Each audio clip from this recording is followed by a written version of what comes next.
इस वक्त जिस कैफियत से पूरी इंसानियत गुजर रही है, एक लिहाज से पूरी दुनिया एक ख़ास कैफियत और माहौल के अंदर गिरफ्तार हो चुकी है। खौफ व हिरास की फ़िज़ा है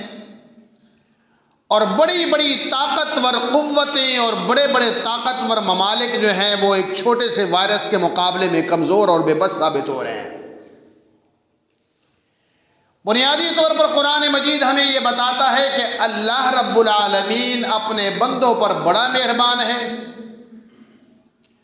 और उसकी मेहरबानी की मिसाल एक जगह पर तो फरमाया कि वसीअत रहमती कुल्ल शै, मेरी रहमत हर चीज़ पर गालिब है, हावी है। और रहमत आलम सल्लल्लाहु अलैहि वसल्लम ने इसकी वजाहत फरमाई कि अल्लाह 100 माओं से भी ज़्यादा अपने बंदे से मोहब्बत करता है। और ये कायनात में जितनी नेमतें हैं ये बुनियादी तौर पर अल्लाह ने इंसान के लिए पैदा की है। हवाएं हों, फल हों, पौधे हों, जानवर हैं, अनवाओ अक़साम के मौसम हैं,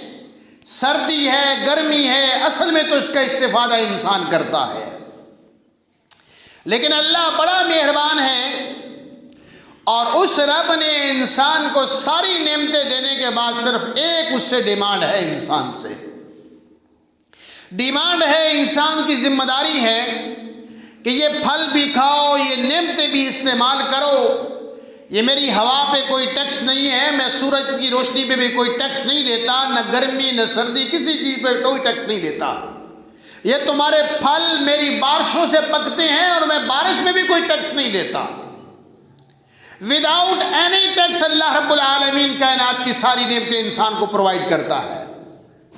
लेकिन इंसान से एक ही मुतालबा है रब्बुल आलमीन का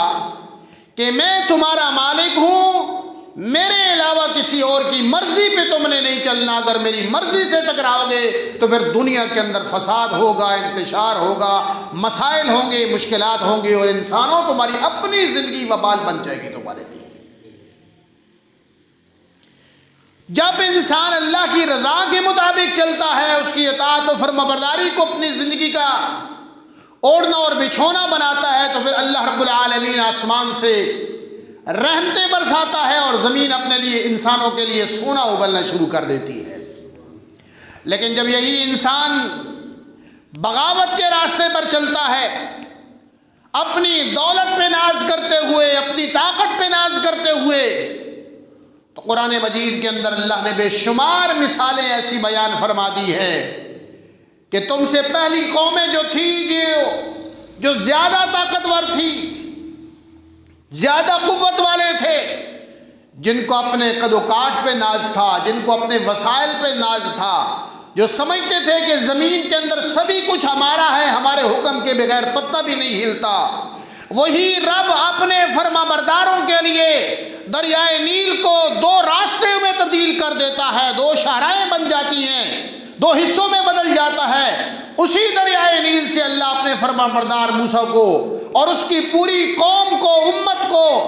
बसही और सलामत दरिया के दूसरे किनारे पर पहुंचाता है। और उसी दरियाए नील में, उसी नक्शे का पापे,